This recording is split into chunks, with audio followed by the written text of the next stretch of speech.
Bienvenidos al webinar Toma de decisiones en tiempos de incertidumbre, mirada al mercado mexicano. El día de hoy contamos con la presencia de 3 expertos del mercado mexicano para que nos platiquen un poco acerca de la nueva realidad y cómo tomar decisiones en tiempos de incertidumbre como los que estamos viviendo en estos momentos, donde las economías mundiales se paralizaron debido al tema de la pandemia. La guerra comercial entre Estados Unidos y China sigue latente, y en el caso particular de México podemos observar que la población económicamente activa pasó de ser 57.4 millones en marzo a 45.4 millones en abril, de acuerdo a los datos publicados en la encuesta telefónica mensual del INEGI, donde también observamos un aumento del 4.7% de la tasa de desempleo abierta en abril.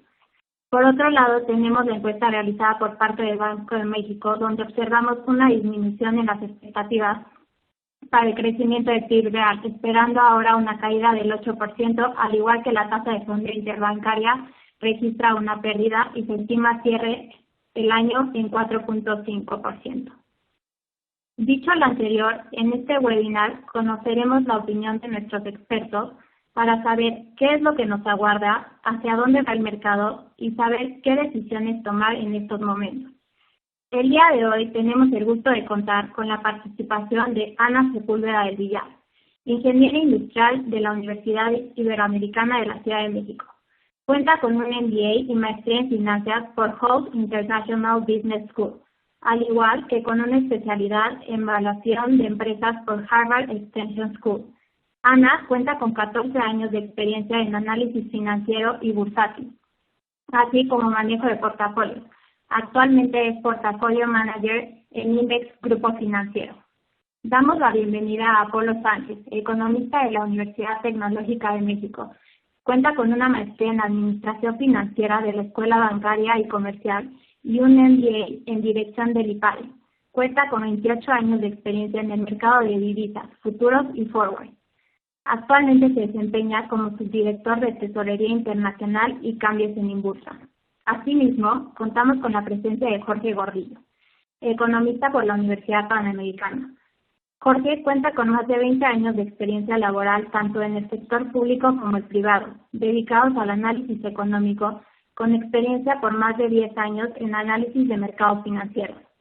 Desde el 2008 forma parte del Grupo Cibanco, donde actualmente se desempeña como director del área de análisis económico y bursátil. En los años que laboró como funcionario público, fue asesor del secretario de Economía, lo que le permitió conocer el comportamiento sectorial, así como sus principales problemas estructurales. Adicionalmente, adquirió un amplio conocimiento sobre las políticas públicas relacionadas con la industria, el comercio exterior, la agricultura y las pymes. Es consultado periódicamente para brindar su opinión sobre la economía y mercados financieros. Por parte de Refinitiv les damos la bienvenida y agradecemos su presencia mi compañera Cintia Ortega y su servidora Elena Ríos. A continuación los dejo con Cintia. Muchas gracias, Elena, por tu introducción tan precisa, y con todo esto y sin más preámbulos, ahora pasaremos a escuchar a Jorge Gordillo, quien nos brindará su visión y análisis económico y bursátil con enfoque en el mercado mexicano. Adelante, Jorge, te escuchamos. ¿Qué tal? Buenas tardes. Bueno, todas las perspectivas que habían a final de año, que empezaron a darse a principio de tiraron a la basura, en la medida en que el coronavirus, se salió de China. Todavía cuando estaba en China, en el mes de febrero, las perspectivas eran iguales, había una buena impresión, una buena ambiente en la economía en general, como lo vamos a ver en la siguiente lámina. Pero una vez que se salió de China, empezó el caos, empezó la preocupación, porque parecía, o se dio cuenta el mundo, que la única solución para tratar de contener esta pandemia, pues era simplemente cerrar la economía en seco, algo que nunca habíamos hecho, y lo que generó, por supuesto, fue inmediatamente una corrección fuerte en los mercados financieros, porque todo el mundo empezó a prever una caída espantosa o muy dramática en las perspectivas económicas. Como podemos ver en esta gráfica, es una gráfica de calor. intenta nomás poner en términos generales todos los países como estaban en sus indicadores adelantados. El indicador adelantado que nosotros los analistas seguimos muy de cerca es el famoso PMI, o en las compras de bienes, o compras para compradores, a los que se les pregunta a los compradores de empresas cómo están tus compras, cómo vienen tus nuevos activos, qué esperas, y por eso lo usamos mucho, porque es adelantado y normalmente en el mes. Y el año pasado sufrimos una pequeña preocupación por esta guerra comercial entre Estados Unidos y China, que empezó a poner en rojo varios países. Y en rojo significa el desempeño que tuvieron el sector manufacturero con respecto a su promedio. Si es negativo, si es gris es que está con respecto a su promedio, si es negativo es que está muy por debajo, y si es verde es que está positivo. Entonces, todo eso te lo padecimos el año pasado, pero si se dan cuenta, los últimos meses del año pasado y los principios de parecía que las cosas mejoraban, con excepción de China, porque ahí estaba el virus concentrado.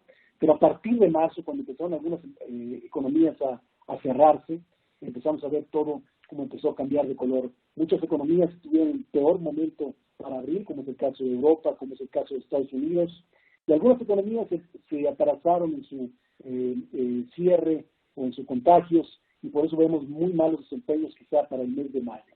Lo interesante será ver qué pasará en los siguientes meses, porque estos meses ya los pasamos como cerrados. Ahora, ¿cómo vamos a poder, cómo las economías van a empezar a dar señales de mejora?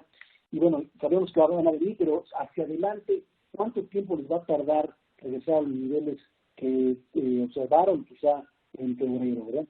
Lo que nos tiene de una manera esperanzadora es ver a China, cómo le costó 3 meses para sufrir de su economía en la contención del virus, y en los siguientes meses, ya para abril y mayo, ha observado cierta o relativa estabilidad en su economía, que hace un ejemplo de lo que podría pasar, o lo que podemos esperar quizá para algunas economías del mundo. Bueno, eso se traduce a unas expectativas muy malas, lo que decíamos hace rato. O sea, el mundo con este cierre, con esta falta de control sobre el virus, y la misma expectativa de que esto no ha acabado, que puede durar varios meses o trimestres o semestres más, pues pone unas perspectivas muy malas. Y las perspectivas son de una caída en el mundo de 5%, entre 5% y 10%. De China, negativo, como nunca se había visto, ¿no? China tiene crecimientos promedios de arriba del 7% en los últimos 30 años. Estaba el último año cerrando con un crecimiento de 6%. Entonces, pensar que China puede observar un crecimiento negativo es simplemente un reflejo de lo que estamos viendo, como lo que está viviendo el mundo con esta crisis. Una variación entre -2 y -6. Estados Unidos, algo espantoso, reflejo hacia México, una caída entre el 5 y el 9%, y México, estimaciones entre el -8 y el -15%. Esas son las visiones, cómo se han deteriorado fuertemente hacia el mundo, y eso es lo que podemos esperar para este año.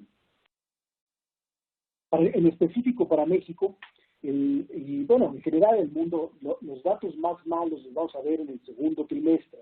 Ese es el indicador más malo, más lastimoso del histórico. Porque, bueno, pues casi todos los países cerraron en abril, algunos hasta mayo, pero cerraron por completo en muchos sectores. Ahí vemos caídas casi del 90%, hay sectores que observaron caídas incluso del 95%. El sector automotriz en el mes de abril enseñó caídas, exportaciones del 95%, y esto pues genera una clara disrupción en el segundo trimestre, y pone el énfasis, o nos dibuja de qué se trata esta crisis. Esta crisis es profunda porque nos cerró de inmediato. No necesariamente todos estaban mal, simplemente no pudieron hacer nada, no pudieron vender, tuvieron que cerrar. Entonces, esto es un freno completo en la economía, y bueno, hacia adelante, vamos a ver ciertas mejoras con respecto a los trimestres anteriores, pero creemos que en el caso específico de México, tardaremos quizá unos 3 trimestres, considerando el más malo que es el segundo, 3 trimestres adicionales para todavía con caídas anuales en el Producto Interno Bruto. Quizás hasta el segundo trimestre del año que entra observar un crecimiento importante, y el crecimiento por va a ser estadístico, simplemente porque vamos a observar, se va a comparar con el nivel más malo que observó este año. Pero en general, si podemos ver, es un menos 8% de caída en este año, y lamentablemente no vemos todavía el driver. Puede pasar muchas cosas adelante, claro, pero no vemos el driver suficiente como para esperar que la recuperación sea similar para el año que entra de un 8%. Creemos que la economía va a crecer apenas en niveles superiores al 3%, lo que significará que le tardará un poco más en llegar a sus niveles. Pero como se pueden ver, esta también crisis le está pegando más a ciertos sectores, porque los sectores que tienen que ver con mucha afluencia de gente, tienen que ver con mucho contacto directo con sus consumidores, con la demanda, esos simplemente están cerrados completamente. Entonces vamos a ver caídas escandalosas en el segundo trimestre en el sector de esparcimientos, en los hoteles, en los restaurantes, en el transporte, en el comercio y servicios de pymes, en los comercios de menudeo, en el sector automotriz, el sector textil. Esos creemos que son los sectores, todos van a pegarse fuerte, pero estos son los sectores que más lastimosos van a estar con esta crisis, y creemos que los apoyos, tanto financieros como gubernamentales, deberían de irse enfocado a esos sectores, porque si ahorita se les transfiere, como lo hizo Estados Unidos, transferirle a todas las personas dinero para tratar de subsistir o subsistir los desempleos, no necesariamente todos lo van a usar, no pueden usarlo para el consumo, porque no hay manera, está cerrado, entonces no hay manera de reactivar ahorita, porque está todo la actividad cerrada. En cambio, sí hay necesidad de mantener a estas actividades que están sufriendo, pues con liquidez, mantenerlas a flote para tratar de evitar que no quiebren, sobre todo sectores muy importantes como las aerolíneas, por ejemplo, que pueden sufrir quizá una quiebra en algunas empresas, ¿no? Entonces, bueno, principalmente creemos que el apoyo debe ser para dar liquidez para estos sectores. Recordar que hacia adelante, ahora sí, los estímulos van a ser muy importantes para todos. Ahí sí podemos ver ejemplos. Por ejemplo, en Alemania están reduciendo impuestos, generando transferencias, ayudas a ciertos municipios directos, por ejemplo. Esto va a ayudar a que la recuperación se genere de manera más sólida, sobre todo en economías desarrolladas donde hay más recursos. En países como el nuestro, donde estamos muy apretados en las finanzas públicas, y no solamente nuestro, también en la mayoría de los países latinoamericanos, como lo veremos en las siguientes láminas, les va a costar un poco de trabajo este tipo de apoyos, y por eso van a tardar más en recuperarse, o van a tardar más en observar niveles como los que tenían antes.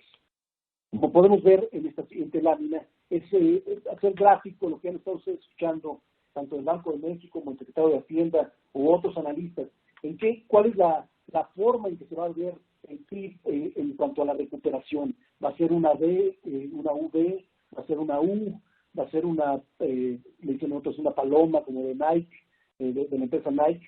Nosotros creemos que la caída fue tan abrupta en el segundo trimestre que necesariamente va a haber una mejora en el tercer trimestre, porque ya en el tercer trimestre vas a abrir de alguna manera la economía. Entonces, si te comparas con el anterior, va a haber una recuperación fuerte, muy lejos de la que estabas antes que caímos en la crisis, pero sí se va a ver una recuperación fuerte. De ahí en adelante viene lo interesante, porque de adelante no estamos muy seguros qué tan fuerte va a recuperarse la demanda, qué tan sólida va a ser tanto con lo que se deje la pandemia abrir, y el cambio que va a haber en el patrón de consumo de la gente, si va a tener dinero en salir, si cambió su manera de comprar, si todo lo que no compró en los trimestres pasados lo va a comprar ahora, o simplemente ya no lo va a hacer. Ese tipo de cosas no lo sabemos, y creemos que va a perjudicar o va a no ayudar en la recuperación económica.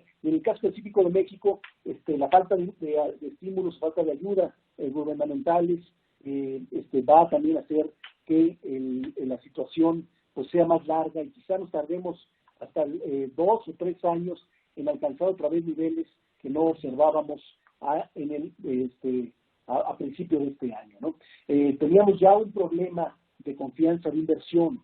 No hay, este gobierno ha tratado de dar este gobierno nuevo ha tratado de dar momentos el año pasado, de tratar de acercar y dar confianza a la inversión, pero no la ha conseguido del todo.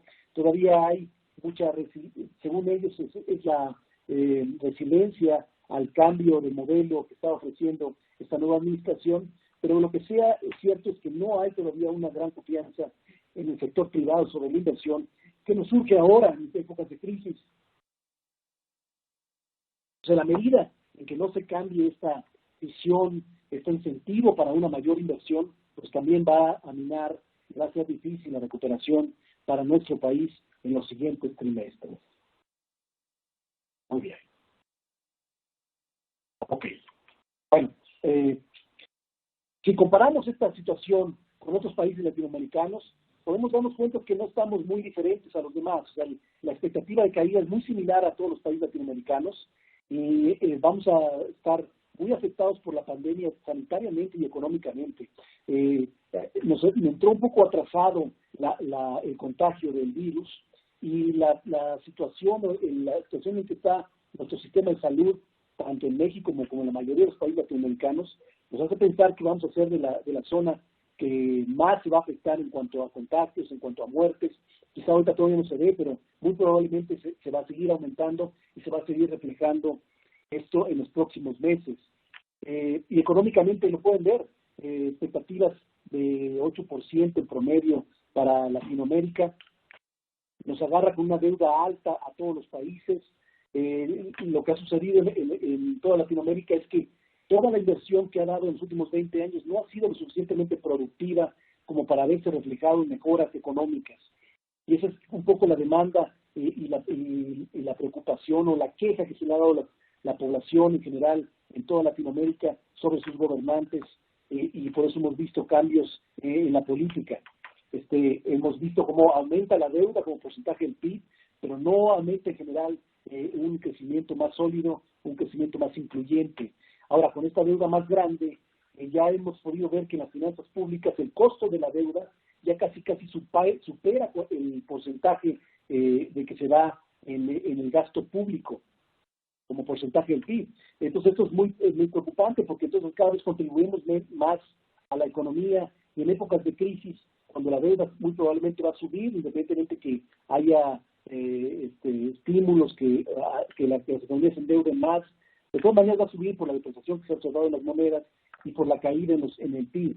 Entonces esto va a hacer que el costo de la deuda todavía aumente más y tenga más afectación en la inversión pública. Entonces es importantísimo generar que los gobiernos generen una mejor confianza y que tengan un plan muy creativo y muy contundente para generar una productiva inversión pública y privada para poder salir de esta mala expectativa que tenemos hasta el momento, ¿no? Muy bien. Bueno. Si a esto le sumamos que en países como el nuestro sufrieron también por lo que sucedió con el precio del petróleo, el precio del petróleo por momentos en el mes de mayo, provocado también por la crisis del virus, al frenarse toda la demanda, pues ya nadie demandaba gasolinas, no había manera, ¿para qué demanda gasolina si no usas el carro?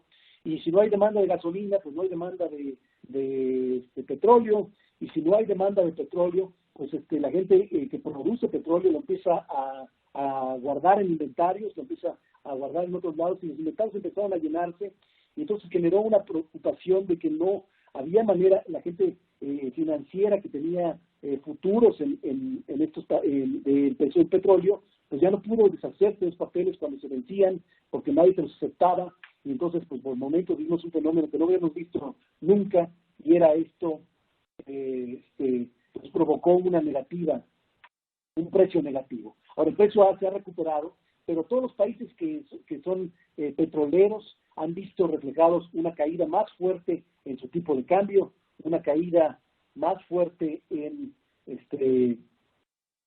perdón, estaba leyendo una pregunta.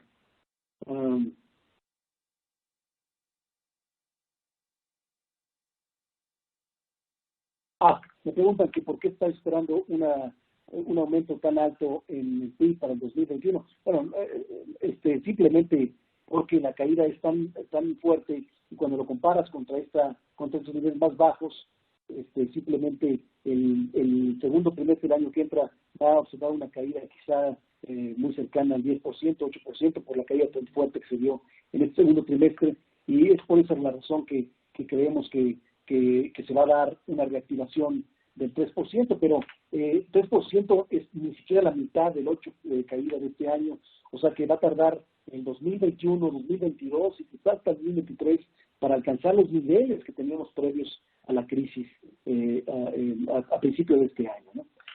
Entonces, regresamos al tema del petróleo. El petróleo, esta caída del petróleo, más la situación que ya tenía México por la caída constante de su producción, pues ha provocado que todos los niveles financieros del país pues hayan visto todavía más, abruptamente más lastimados, en específico el tipo de cambio, como lo veremos más adelante. Pero sí nos generó una llamada de atención de las agencias calificadoras, que nos bajó calificación, todas las principales agencias nos bajaron calificación, y en el caso específico de Fitch y Moody's, nos puso a Pemex ya en bono basura, diciendo que ya las condiciones el plan que observó Pemex y el gobierno el año pasado, estaba lejos de lograrse hacia adelante con esta nueva crisis, y por eso nos bajaron la calificación, lo pusieron en bono basura. Todavía la deuda soberana de México está a 2 niveles arriba, en general, tanto Moody's como Standard & Poor's, todavía hay espacio para aguantar, pero las condiciones de finanzas públicas que podría provocar esta crisis, más la falta de confianza en inversión o la poca expectativa que hay hacia adelante de crecimiento, es probable, pone en riesgo que las calificadoras sigan deteriorando la calificación en los próximos años, y hay quienes dicen que podemos perder el grado de inversión en un par de años o 3 años, muchas cosas pueden pasar para entonces, pero claro, hay ese riesgo, y por supuesto el mercado ya lo está reflejando, y lo ves reflejado en la bolsa mexicana, en los niveles de la bolsa mexicana de valores, en el IPC, lo ves reflejado en el tipo de cambio, lo ves reflejado en las tasas de interés. Muy bien. Bueno,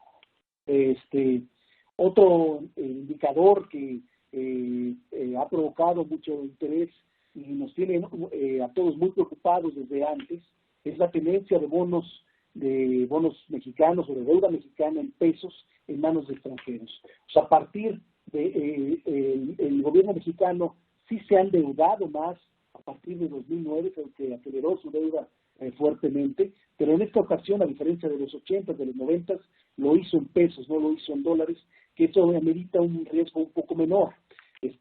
Pero la mitad de esta deuda en pesos la tienen los extranjeros, y principalmente está atractiva porque Estados Unidos en la crisis de 2008 lo que hizo fue mandar su tasa de interés a cero, y al no haber rendimiento para los inversionistas no consiguieron, o los bancos no consiguieron este exceso de liquidez mandarlo a las empresas, y gran parte de este exceso de liquidez lo mandaron a economías emergentes buscando rendimientos fáciles, buscando rendimientos seguros, con una coberturas cambiarias. Esas se están fondeando en cero y están teniendo rendimientos del 4 o 5% en México, rendimientos del 8% en Brasil, del 4% en China. Esto es lo que provocó que hubiera una afluencia muy fuerte de extranjeros, capital golondrino, como le dicen, en bonos, y llegó casi a 2.3 billones de pesos hace algunos meses. Entonces, siempre desde los sexenios anteriores o los banqueros centrales anteriores le preocupaba mucho que una posible crisis que se podría gestar para ahorita podría generar una corrida fuerte de capitales. Como se está empezando a ver, se han salido actualmente en estos últimos 3 meses 250,000 millones de pesos, casi 12,000 millones de dólares en este tipo de bonos. Prácticamente corrieron de peso a dólares por el pánico, por no saber qué va a pasar. Están comprando bonos del Tesoro, y eso es lo que explica esta salida. Es fuerte, es una salida importante, pero pusimos una gráfica muy alta para que vieran que no es todavía significativa con respecto a lo que hay actualmente. Pero lo que pueden ver es que es generalizada. Todas las economías emergentes tienen esta caída profunda. Se han salido más de 100,000 millones de dólares en bonos y en equity total para en general en todas las economías emergentes. Bueno, esto provocó una depreciación del tipo de cambio en el caso del peso mexicano de 30%, en un momento alcanzó, y se ha ido recuperando en la medida que el mercado empieza a notar que las cosas empiezan a mejorar, que las cosas tienen sentido o que no pueden estar peor hacia adelante. Aquí es muy importante porque actualmente todavía el inversionista está en pánico y está en dólares, pero en los próximos meses, cuando ya no se desespere, cuando ya no haya rendimientos en cero en Estados Unidos, va a buscar rendimientos en economías emergentes y nosotros creemos que va a regresar parte de su inversión a países como México y se va a traducir en mejora para el tipo de cambio. Nosotros creemos que claramente va a mejorar el tipo de cambio hacia adelante, simplemente por esta razón. La inercia es de recuperación para el tipo de cambio, por esta razón, como lo vimos en el 2008, la preocupación va a venir hacia adelante, cuando los símbolos monetarios en Estados Unidos se quiten, cuando las tasas de interés empiecen a subir, entonces sí nos van a evaluar nuestra política interna, cómo estamos parados en las finanzas públicas, en las calificaciones, y quizá en ese momento podremos sufrir o estar en riesgo de una depreciación más profunda y más constante, no como la vimos muy rápida para estos momentos, ¿no? Por supuesto, no, esta evaluación que estoy haciendo no nos salva a la amenaza que hay entre China y Estados Unidos, a la amenaza que hay por las negociaciones o por la votación que se va a dar para presidente de Estados Unidos, que pueda generar volatilidad para el tipo de cambio. Bueno, para todos es igual, no nomás es la depreciación para México, en general todos los países latinoamericanos sufrieron de depreciación, ¿no? Lo que se ve en el mercado bursátil es algo similar con lo que estamos diciendo en la economía. Estados Unidos se ve una recuperación más acelerada, también se ve en el Standard & Poor's, y en el caso del IPC vemos cómo subió y más o menos le va a costar. De aquí en adelante la recuperación va a ser más costosa y va a ser más tardada que lo podemos ver en Estados Unidos. El mercado de dinero tiene espacio para seguir bajando su tasa de interés, como decía Cintia, como decían al principio, puede llegar, el consenso dice que puede llegar al 4,5%, hay quien dice que puede llegar al 4%, pero tiene que, de aquí hacia adelante va a estar muy cuidadoso que las bajas que haga no generen una salida de capitales, porque no quiten incentivos a los inversionistas extranjeros. Bueno, en general, este es el final de la presentación, pero yo quería tomar un par de minutos de reflexión y asimilarlo a lo que es la toma de decisiones en tiempos de incertidumbre. Hay que tener en cuenta que en momentos como estos hay que reordenar y solidificar las finanzas de las empresas individualmente. Siempre hay que hacerlo, pero en crisis hay que ponerle más énfasis a esto. Toda crisis provoca en general en lo malo, por supuesto hay desempleo, hay pérdida de capital, hay pérdida de salud, pero en lo bueno normalmente genera ahorro, genera solidaridad social y genera oportunidad de inversión. Hay que tener mucha atención a lo que se pueda venir hacia adelante, que pueda ser oportunidad. A lo mejor ahorita hay que estar cautos porque estamos ahorita en esta chicha calma encerrados y no nos falta ver hacia adelante cuál puede ser la repercusión. Pero una vez que estemos, hay que estar muy atentos para oportunidades. Contemplar nuevos escenarios, adaptarse a nuevas formas de demanda y condiciones, contemplar escenarios negativos, por supuesto, y hacer mucha énfasis al servicio. Nosotros creemos que la automatización en la industria va a acelerarse con la crisis, y entonces todo el empleo se va a regresar otra vez a los servicios, y entonces hay que mejorar el servicio, hay que hacerlo con más tecnología, hay que tener una mejor atención a clientes, considerar en tu plan de negocios el tema de salud, el tema de medio ambiente, medidas de contingencia, e individualmente, por supuesto, hay que reevaluar las decisiones de ahorro y consumo referentes a la compra de bienes duraderos, a la vivienda, al estudio, al trabajo y al plan de retiro. Hasta aquí son mis comentarios. Yo agradezco mucho la invitación, les deseo mucha suerte, estamos en contacto. Muchas gracias, Jorge. Muy interesante tu reflexión, tu aporte. Invito a todos los asistentes a escribirnos sus preguntas a través del chat para poder discutirlas al final de la sesión en el Q&A. Ahora escucharemos a Polo, quien nos hablará del mercado cambiario en México en estos tiempos de pandemia, pero adicionalmente dará unas recomendaciones para todos los inversionistas que nos acompañan. Apolo, adelante. Muchísimas gracias. Gracias a todos por habernos acompañado ahorita. Gracias a Eric Caballero, a Cintia y a Elena, por supuesto, y también gracias a Ana y a Jorge, que nuestros compañeros que nos están ayudando a exponer esto que es de mucha importancia para todos. Pues mire, empezamos, como decían, vamos a hablar de tipo de cambio. tengo mucha experiencia en este sentido de estar hablando ya sobre los tipos de cambio durante muchos años. En mi primer gráfica quiero hablar un poquito sobre lo que es desde 1994 hasta la fecha. Si ven ahorita en esta gráfica, pues estamos viendo 4 círculos generales, que son de los puntos en donde las crisis al peso mexicano le han golpeado, y son los que vamos a exponer ahorita en esta primera gráfica. En el eje de las X vemos los años. Empezamos en 1994, haciendo un poquito de memoria y de historia. En 1994 veníamos de un tipo de cambio controlado. Carlos Salinas de Gortari y su política económica en aquel entonces fijó el tipo de cambio, y nosotros, los operadores del mercado cambiario, pues estábamos sujetos nada más a variaciones y deslices muy pequeños, nada que ver con respecto a lo que está pasando actualmente. La verdad es que entre nuestros compañeros que hacemos divisas éramos hasta poco oportunos, porque pues vendíamos en 48 horas, nos esperábamos 2 días y el mismo día volvíamos a comprar, y había un mercado pues muy fácil de poder hacer dinero, y en 48 horas pues vendías en la mañana y 2 días después comprabas el mismo día, y era algo muy cómodo. ¿Qué pasó en 1994? Pues la historia nos dice que comienzan los problemas. Ya no aguantó el tipo de cambio. Las reservas internacionales se evaporan en ese entonces.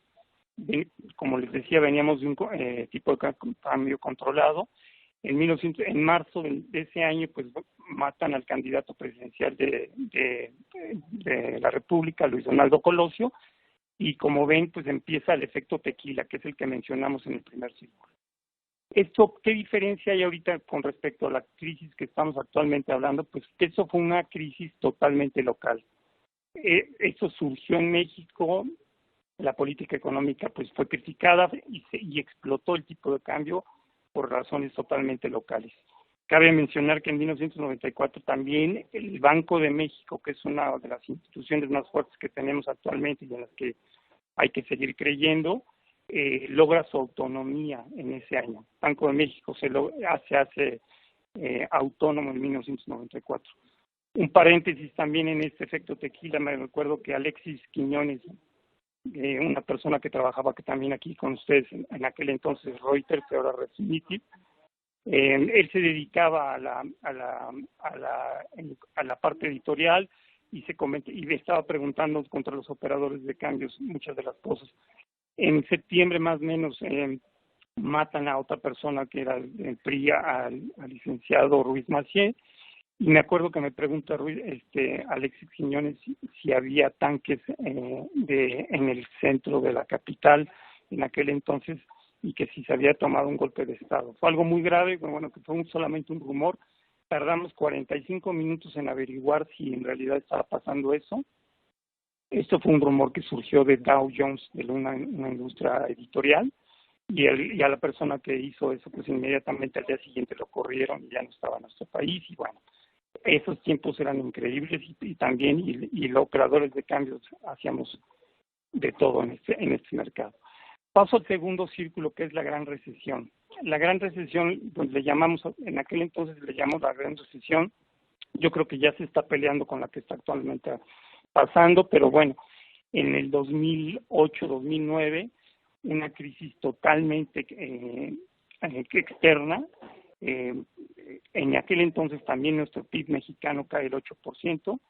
Repito, es una crisis externa en donde la crisis hipotecaria surgida en Estados Unidos hace que los mercados caigan abruptamente, y un toque incluso nacional nada más fue que también en esos años la influenza H1N1 en México también tuvo su toque, y fue digamos que la primera vez en un problema sanitario que también México estaba pasando. ¿Cuál fue, qué gran diferencia hay en esta gran recesión que les comento en el 2009? El Banco de México interviene dentro del mercado cambiario. En esos años vendió en total entre el 2008 y el 2009 vendió $5,273 millones al mercado.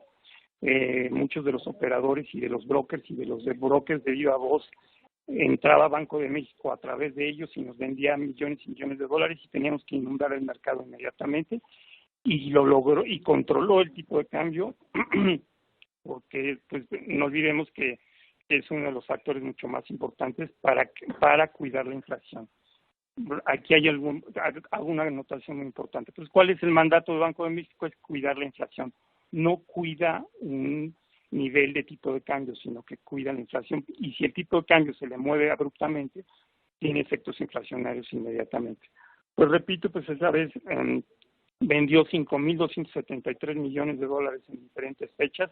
Nada más como mencionar, el 22 de abril de 2009 vendió 3.221 millones de dólares al mercado cambiario directo. Esa vez los operadores de divisas pues nos volvimos locos y estábamos como locos comprando y vendiendo, y sobre todo vendiendo y atascando el mercado, como comúnmente se dice. Esa gran recesión pasó, se controló, una gran actuación de Banco de México a mi modo de ver las cosas, cerró los spreads entre la compra y la venta y pasó. Pasamos al siguiente círculo, que es la presidencia de Donald Trump. Muy importante mencionar que aquí, pues bueno, en aquel entonces tocó el nivel máximo, fue el 22.20, y hago referencia ahorita pues porque estamos en niveles muy cercanos. El mercado interbancario cerró en 21.92, pero el 22.20 en aquel entonces hasta el 2017 era nuestro nivel máximo de tipo de cambio.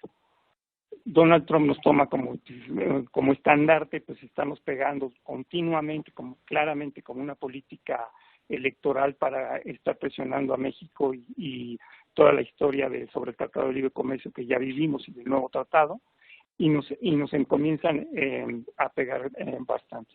El siguiente círculo es ya la actual crisis del COVID, que bueno, pues en realidad ahorita la vamos a platicar, que en estos niveles llegó hasta 25.75.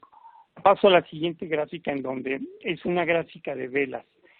¿Qué nos dice la gráfica de velas en general? Esta gráfica de velas, las líneas verdes son alzas en el tipo de cambio y las líneas rojas son bajas en el tipo de cambio. El primer punto importante es la estrellita, que es el primer caso confirmado de la actual pandemia, fue el 27 de febrero de este año, y ahí comienza la depreciación del peso. Muy importante ver que, como vean, empieza a subir el tipo de cambio mucho. Se da el primer caso el primer deceso en esta época, y llegamos hasta 25.75, y de ahí comenzamos con gráficas en donde se ve lo rojo, que insisto, las velas rojas son de bajada, y el tipo de cambio comienza a fluctuar entre 25.75 y 23 más o menos, y comienza la baja. Sigue la pandemia, y sobre todo aquí quiero hacer una aclaración que bueno, pues las bolsas comenzaron a bajar, y nosotros altamente ligados a las bolsas, pues comienza el tipo de cambio a tomar fuerza de alguna forma, el peso se empieza a recuperar, y al final pues bueno, aquí ya nos falta ver que incluso tenemos mucho más líneas rojas, o más velas rojas, porque el tipo de cambio pues, se ha mejorado y está en 21.89, 21.90. Pasamos a la siguiente gráfica, en donde ya vemos en esto, es el mismo periodo en el eje de las X, desde enero de este año hasta las fechas actuales, pero aquí ya comienzo a ver algo muy importante, que es la actuación de Banco de México. Banco de México, repito, al controlar la inflación, lo único que comienza a preguntar dentro de los operadores de cambios es los spreads, es decir, entre la compra y la venta, qué tanto es el spread que hay entre la compra y la venta.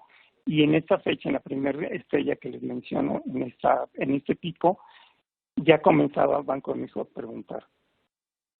Hace una subasta de crédito la siguiente fecha, en la siguiente estrella que les menciono, comienza a intervenir, y ya intervenir lo digo entre comillas, porque interviene el banco en el tipo de cambio, pero con otras medidas, como fue la subasta de crédito, las coberturas cambiarias, en donde no está tocando las reservas internacionales, y también, bueno, está latente la intervención del Banco de México directamente en el spot. Toca el nivel máximo, que es 25.75, bueno, aquí es el cierre 25.50, 25, y el mercado ya está totalmente, digamos, espantado por los niveles que estábamos tocando en ese momento, Y por eso es que paso a la siguiente gráfica, en donde aquí lo que de alguna manera nos dice nada más. Voy a hablar de la gráfica del lado izquierdo. La gráfica del lado izquierdo, en el eje de las X tenemos los tipos de cambio, y en el eje de las X tenemos los niveles a los que llegó el tipo de cambio y los volúmenes. Ese 5 de abril, que fue domingo, y aquí una acotación muy importante es que el tipo de cambio opera todas las noches, todos los días, abre a las 5 de la tarde el domingo y cierra los viernes a las 5 de la tarde y está abierto las 24 horas, y es por eso que el peso mexicano tiene movimientos tan abruptos. Ese día tocó el 25.75 y en la noche, y a las 6 de la mañana, ya en la gráfica que tenemos en la derecha, lo tocó a las 6 de la mañana el 25.75, y los volúmenes eran moderadamente abiertos. Banco de México, repito, monitoreando totalmente todo lo que estaba pasando. Eso fue lo que pasó. Las preguntas sobre los niveles que hemos estado viendo, pues bueno, ya las sabemos. Quiero pasar con esto a una de las recomendaciones que estamos haciendo sobre lo que está pasando en esta pandemia. Aquí los contadores me podrán decir con esta forma que es EBITDA, que todos lo conocen, y que es C4T. Eso es una nueva forma de evaluarlo, como mencioné aquí, pero se mencionó en el IPADE, y la escuela del IPADE, a través del profesor muy querido que es Antonio Casanueva, nos decía que fue una encuesta. Los resultados de esta encuesta, ¿qué fueron? Que paso a la siguiente gráfica. Pues bueno, el 40% habló que es un buen indicador, que es muy útil. El 20% dijo que era simpático, pero inútil. El 20% dijo que incluso era peligroso. Y el 20% restante dicen, pues ni me va ni me viene. Me voy a regresar ahorita otra vez a la vida. ¿Qué quiere decir la C y la 4T? La C es coronavirus y 4T es la política que estamos rigiendo en nuestro gobierno federal actualmente. Estos fueron los resultados. Y bueno, a través de esos, ¿qué fueron los resultados? Solamente dijeron que el efectivo, el cash, es el rey, es el king. Las recomendaciones es, tenemos que hacer una caja, tenemos que ver que nuestra caja actual cuál es, y tener dinero en la bolsa, tanto las empresas como las personas físicas. Tenemos que hacer una estimación de la cobranza actual, muy real, no estar con sueños de lo que está pasando, y saber perfectamente qué es lo que está pasando con la cobranza actual. Tenemos que tener una venta de activos no estratégicos. Recomienda ya comenzar a hacer venta de activos no estratégicos, tanto personas físicas como morales. Se tiene que hacer una estructuración de los muebles o bienes inmuebles, también vender o comprar, o vender más bien lo que no nos está sirviendo. Y hacer el siguiente punto, hacer un ejercicio de las líneas de crédito vigentes. Aquí los bancos entramos en acción, y el sistema financiero, y poder ayudar en cuanto a sus líneas de crédito, y por qué no tomar instrumentos, en el caso del tipo cambio, regresando al tipo cambio, de cobertura como futuros y forwards, que son muy importantes.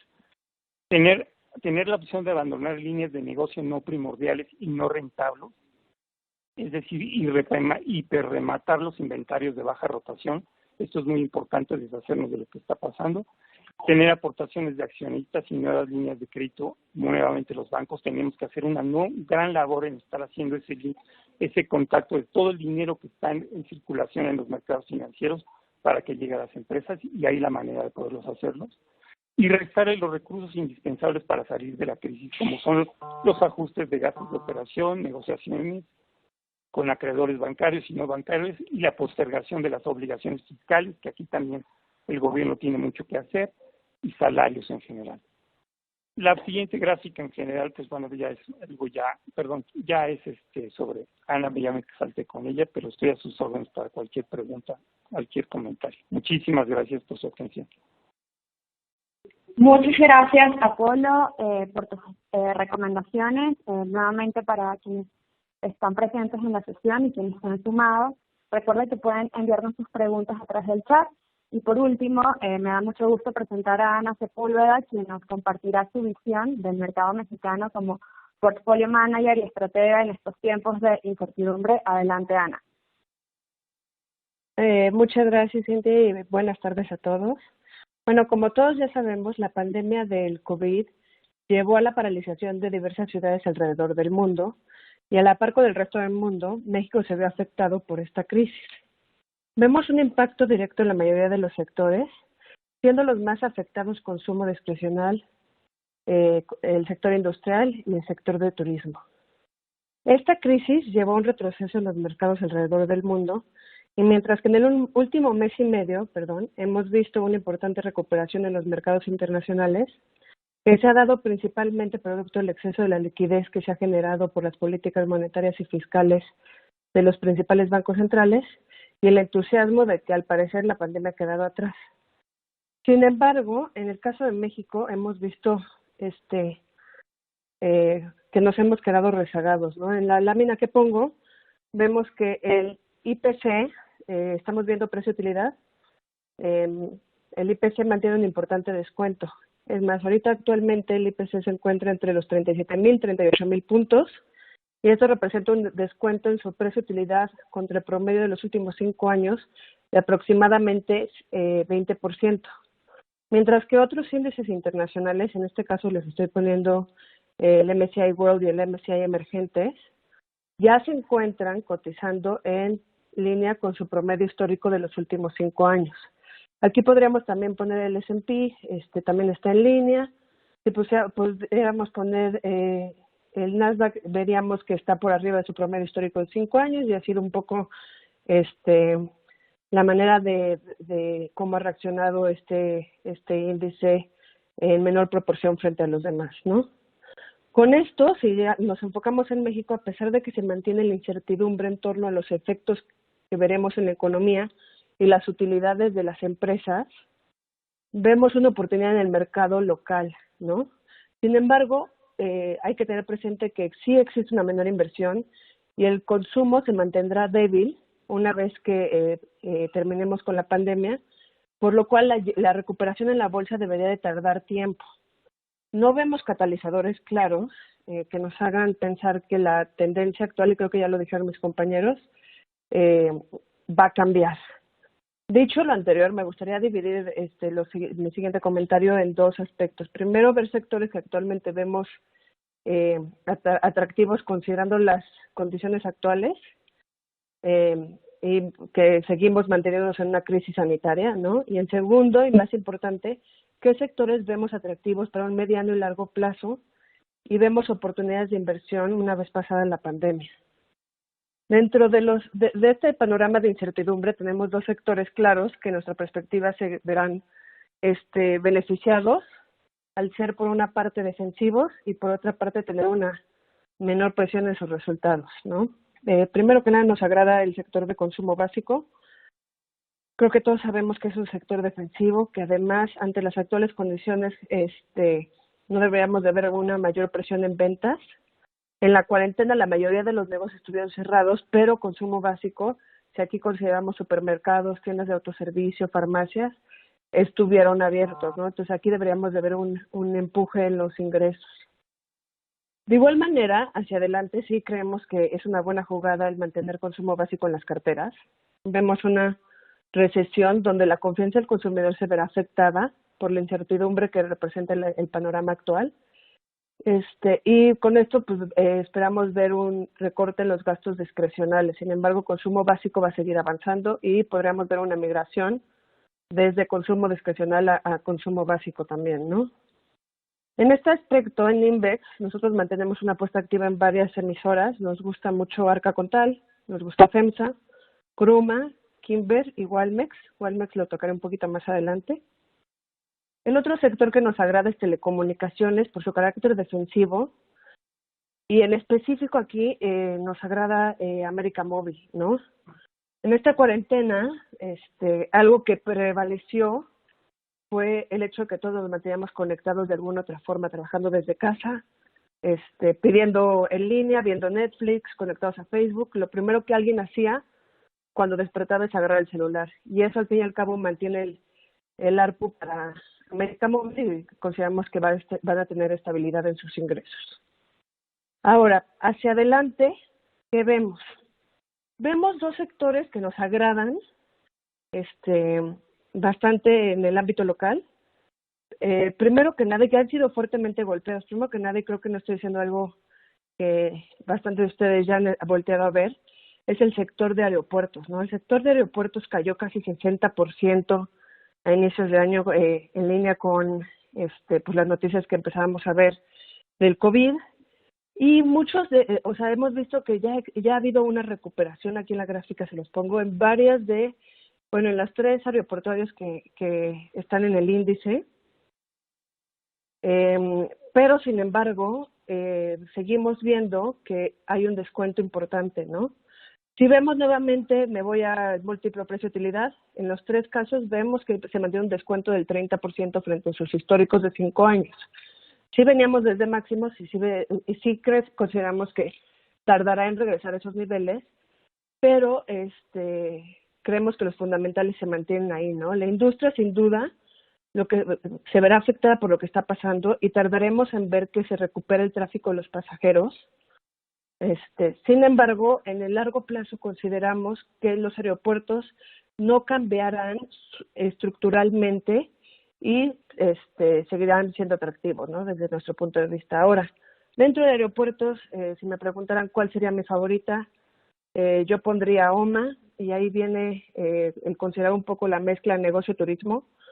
Nos agrada más OMA porque creemos que lo primero que se va a recuperar va a ser la parte de negocio y posteriormente la parte de turismo, ¿no? Con esto también sería, después de OMA, GAP, y por último sería Sur. Ahora, el otro sector que nos agrada y que vemos múltiplos que han sido muy presionados sería el sector financiero, que mantiene un importante descuento, ¿no? En nuestra perspectiva, el castigo es excesivo. Muchas emisoras dentro del sector se mantienen por debajo de 2 desviaciones estándares, como es el caso de Gentera y Jefe Norte. Ahora, sí hay que considerar que ya se esperaba y ahora en mayor proporción se espera un año complicado, ¿no?, para el sector financiero, y creemos que habrá un impacto directo en el crecimiento de las carteras. Y con esto también esperamos un aumento en la morosidad, ¿no?, ante la crisis que estamos viviendo. Pero creemos que los actuales niveles se alejan de los fundamentales y ahí existe un potencial. Ahora, en segunda instancia, creemos que la pandemia ha creado oportunidades importantes a nivel global, principalmente en el ámbito de tecnología e Internet. Consideramos que la pandemia ha fungido como catalizador para potencializar las ventas en línea, y esto en varios sectores, como es el caso de consumo. Y más específico para México, me voy a meter en el caso de minoristas, ¿no? En Invex consideramos que se mantendrá esta preferencia hasta adelante, frente a la compra de establecimientos físicamente, ¿no? Si vemos un poco en las estadísticas en Estados Unidos, previo a la crisis ya se veía una preferencia por ventas en línea frente a pagar físicamente. Ventas en línea mantenía un crecimiento de 10%, si nos metemos a minoristas mantenía un crecimiento de 20%, y esto vimos que se potencializó a raíz de las cuarentenas, ¿no? Actualmente, los últimos datos que fueron el 15 de mayo, obviamente pues hemos visto un crecimiento a 60% en las compras en minoristas. Para México, ¿cómo podríamos en una cartera aprovechar de este fenómeno? Pues encontré, lamentablemente, es un mercado mucho más chico y nos vemos limitado, pero creemos que hay 2 potenciales aquí, ¿no? Por una parte Walmex y por una parte Liverpool. Creemos que ambos están bien posicionados en el ámbito de e-commerce, y podríamos ver un crecimiento interesante a largo plazo aquí, ¿no?, que se mantendrá. Preferimos Walmex frente a Liverpool simplemente al ser una empresa minorista y al estar posicionada como número 3 en ventas en línea en México. Con esto yo termino. Les agradezco por su tiempo y muchas gracias. Gracias, Ana, por tus comentarios muy apropiados. Justo en este tiempo de crisis que existen también oportunidades de inversión que debemos aprovechar, y todo lo que mencionas es una importante reflexión para tomar medidas adecuadas en nuestro portafolio. Muchas gracias. Gracias a todos los asistentes. Ahora vamos a pasar a la sesión de preguntas y respuestas. Hemos recibido muchas, algunas similares, entonces Voy a condensar algunas para cada uno de los speakers. Voy a comenzar con Jorge. En cuanto al objetivo de inflación anunciado, Jorge, Banxico podría aumentar sus estímulos monetarios para ayudar a la economía mexicana en crisis económica. Adicionalmente, por lo que te escuchamos, Banxico tiene espacio para seguir bajando su tasa de fondeo mucho más, pero esto no quitaría atractivo para los inversionistas extranjeros tenedores de deuda mexicana, aumentando una mayor salida de capitales del país y presionando al tipo de cambio otra vez. Sí, muy interesante. Esa va a ser justo la disyuntiva del Banco de México en sus siguientes reuniones. En lo normal, como hemos comentado en los minutos previos, lo normal que en época de crisis, pues el Banco de México trate de contribuir con estímulos monetarios, bajando tasas de interés, incluso poniendo tasas reales negativas, para tratar de incentivar la actividad económica, aprovechando que la inflación está todavía baja. Como dices, los escenarios de inflación son muy cercanos al 3%, y bueno, que le da oportunidad a Banxico de seguir bajando sus tasas de interés, como a lo mejor lo dio en 2013, que llegamos al 3% en la tasa de fondeo. Sin embargo, los riesgos son diferentes. El mercado nos ve un poco con otros ojos, el mercado extranjero. Todavía no, la confianza sobre la administración pública tiene sus asegúnes en su visión, y entonces piden un poco más de premio para poderse quedar aquí. Entonces, por eso Banxico va a irse con cautela en bajar más su tasa de interés, y creo que sí lo va a hacer porque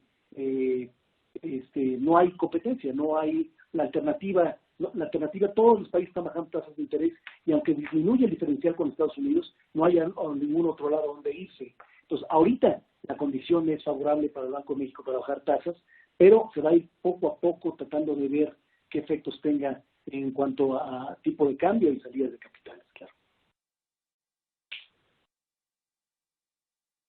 Muchas gracias, Apolo. Paso con la siguiente pregunta. Jorge. Paso con la siguiente pregunta para Apolo. Entendiendo la apreciación del peso mexicano a niveles no vistos desde marzo, donde tenemos un contexto de coyuntura global con debilitamiento del dólar, ¿qué esperas que suceda con el peso mexicano, y cuáles son tus comentarios y consideraciones sobre el riesgo geopolítico que continúa latente ante un escalamiento adicional de tensiones entre China y Estados Unidos? ¿Cómo afectaría el peso? Muchas gracias. Claro que sí. Bueno, una pregunta un poquito extensa, pero bueno, ¿qué ha pasado en la parte? Me voy un poquito a la parte de China y Estados Unidos. Las reacciones del tipo de cambio cuando vienen noticias sobre lo que pasa en China y Estados Unidos son primero de debilitamiento del peso. Pero bueno, una vez que se traduce el problema, y que incluso el presidente de los Estados Unidos agrede al comercio internacional y en general a la parte de China, el peso se fortalece nuevamente. ¿Por qué se fortalece nuevamente? No olvidemos que México tiene una posición políticamente y geográficamente importantísima. Tenemos que aprovechar esa parte en donde nosotros como país, a través de la manufactura, que por cierto que el 80% de la manufactura va a Estados Unidos y a Canadá, pues tenemos que aprovechar ese movimiento. Y yo creo que los mercados lo han hecho, en específico el tipo de cambio, porque se está viendo como una visión, como a México como una posición, repito, estratégicamente y geográficamente muy importante, y lo va a saber aprovechar. Es por eso que en estos movimientos tan líquidos y exagerados del tipo de cambio, una vez que se traduzca todo esto, y en donde México aproveche sus líneas de producción y los costos laborales que tiene y la condición geográfica, el peso va a seguir fortaleciendo. Pero un nivel, es importante mencionar que los niveles que se ven dentro del tipo de cambio, coincido mucho con las personas del panel y con Jorge, de fortalecimiento ya en la segunda mitad del semestre, y por qué no estar hablando abajo de otra vez de 22.50 para la parte alta nada más, y en la parte baja pues tener nuevamente niveles de 21 pesos, por darle un nivel. Gracias, Apolo. Ahora paso Gracias. con Ana. Preguntas que te han hecho, voy a resumirlas en una sola. Para el público inversionista que nos acompaña desde el punto de vista de estrategia, ¿tienes alguna recomendación? Bueno, ya lo escuchamos, pero en cuanto a diversificación del portafolio y si ves algún otro sector de los más dañados o más beneficiados por la pandemia que pudieran resurgir o aparecer en la nueva normalidad. Perdón, se cortó un poquito. ¿Me podrías decir nuevamente la última parte? ¿O toda?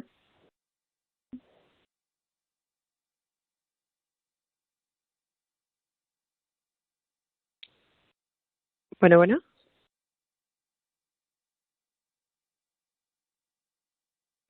Hola, perdón, perdí el audio, ¿me escuchan?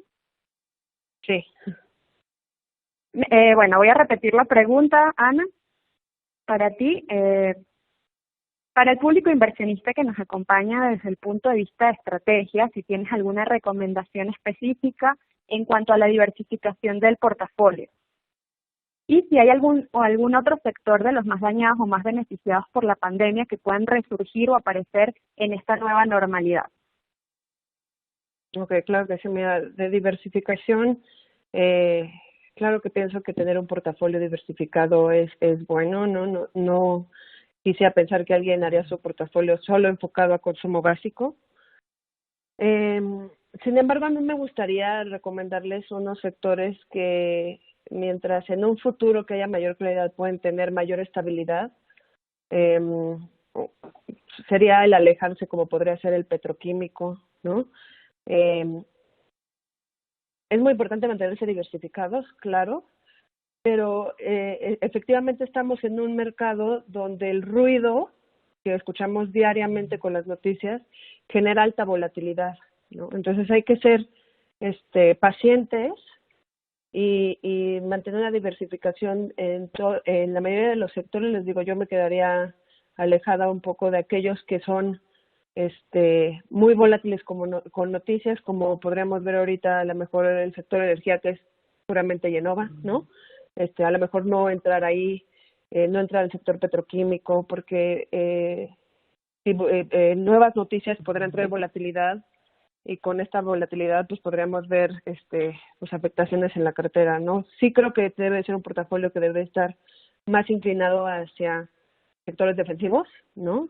Inclinado hacia telecomunicaciones, hacia consumo, que es gran parte del IPC, y después de eso, pues tener algunas apuestas activas en el sector financiero, tener apuestas en aeropuertos, lo considero bueno. También viendo hacia adelante a mí me gustaría recomendarles que fuera de analizar las caídas que hemos visto en los precios de las acciones, analizar los fundamentales y los múltiplos, ¿no? Vemos que a lo mejor un alfa puede ser atractivo meterlo en la cartera.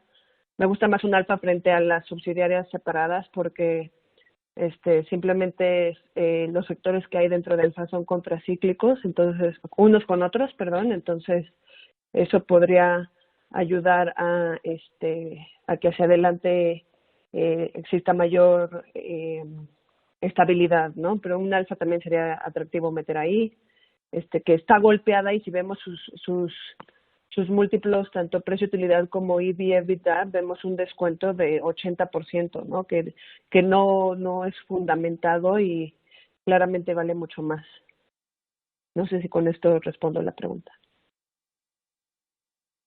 Muchas gracias, Ana, y también Apolo, Jorge, por sus respuestas.